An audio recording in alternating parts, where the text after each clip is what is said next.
David Jolliffe has been growing potatoes on this Newland property since the 1970s. For decades, he used farm chemicals to manage pests and weeds. I can remember marking potatoes. We used to use the plane a bit, and the plane would fly over your head and loop around and go back. He now has Parkinson's and believes the farm chemicals he used are linked. There's 4 guys around here, and we all got it about the same time. Among the chemicals David used was Paraquat, a broad-spectrum herbicide developed in the 1960s. It is now banned in 67 countries due to its toxicity, but Syngenta, the original manufacturer, continues to defend the product. Paraquat is safe for farmers and growers to use. US professor Deborah Corey-Slechta has conducted independent animal studies that show mice injected with Paraquat develop signs of Parkinson's.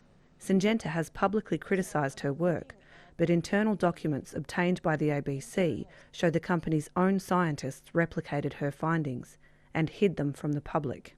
So while they were trying to repudiate my studies, they in fact replicated them and found exactly the same thing. In July, the Australian Pesticides and Veterinary Medicines Authority released its own report card on Paraquat.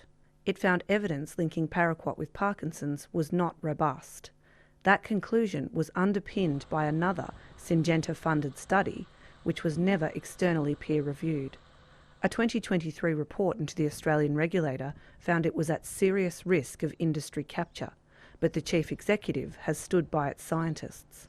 All of the assessment teams I've met absolutely have the highest regard for the integrity of the work that they do. In a statement, Syngenta said it strongly rejects insinuations about the lack of integrity of its science. Melbourne-based neurologist Wesley Thevatharson held a community presentation in August warning farmers to avoid chemical exposure. It's the degree of exposure that will be a crucial factor. He says many of his Parkinson's patients have used pesticides and that he can't understand how the regulator reached the decision. Why, when faced with the same evidence as those other bodies, have they come to a completely different conclusion?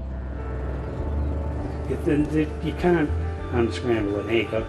Moving forward, you would hope that something's been done for it not to happen again.